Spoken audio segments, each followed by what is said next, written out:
So the NBA they just implemented a new resting rule. They don't want their star players resting on these big primetime games.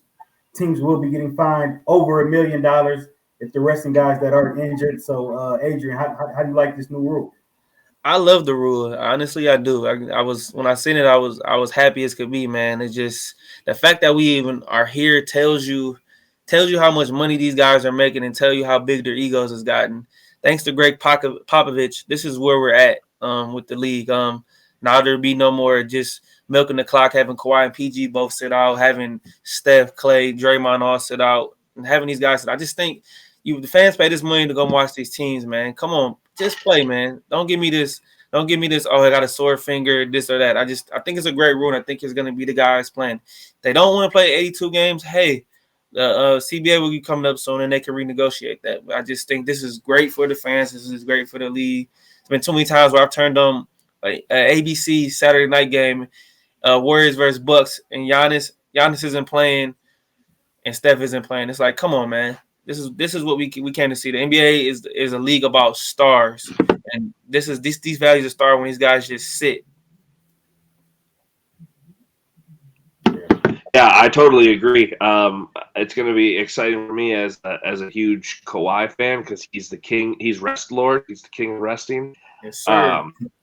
Any people familiar with Pokemon from the younger days, I call him Snorlax sometimes. He just lays around and sleeps. So, I love – he's potentially one of the best players in the NBA, top 3 players in the NBA, and he's just always on the bench because he's just – I don't know what's going on with him.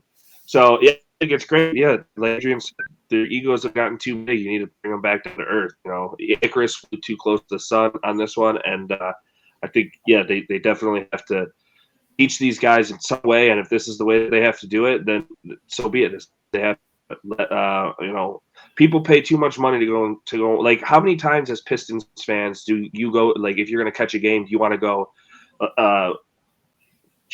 Joker's not one because he plays all the time. But if you want to go and see, like, I went to Warriors game. Steph was sitting out. Like, I went to go see him play, and he was sitting out.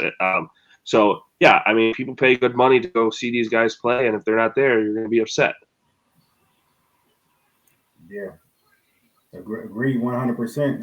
Especially on the road. Like if guys more so want to rest for their home crowd, because you're gonna have more opportunities to see them. But when you're on the road, especially Western Conference teams coming to the Eastern Conference, here us, with the Pistons, we're only gonna see LA, Golden State, Sacramento. Certain teams we're only gonna see once. The Clippers. Yeah, when those guys sit out those games, it's not fair to the fans at all. So I like the rule and applaud the NBA for implementing it. So I think it's going to help the league out for sure. And real quick, the problem too is Adam Silver has since he's became commissioner since David Stern left, and rest in peace David Stern. He's become a little too soft on the players and wants too much to be their best friend. And now when he tries to implement rules, it doesn't work. It's good, you want to have a good relationship with your players, but you at a certain point you got to understand business and having that line where you can't cross that. So he has to put his foot down a little bit more, I think, with some of these players, because some of this stuff is getting out of hand, even like with the James Harden situations and stuff, and this Dame Lillard saga, which I feel like will be resolved in the next 2-3 weeks, I believe, or we can talk about that on another pod. But I just want to see great players play each other. That's it. We're not asking for a lot as fans, man. Just give us that excitement, like you said, Raj, about the Western Conference. Hey, what if Ja and the Grizzlies come here? We get to see Ja come once a year to Detroit, or we get to see Paul George and Kawhi come once. We don't want to come see. We don't want to come and see, and they're both just sitting on the bench relaxing. It's not fair to us.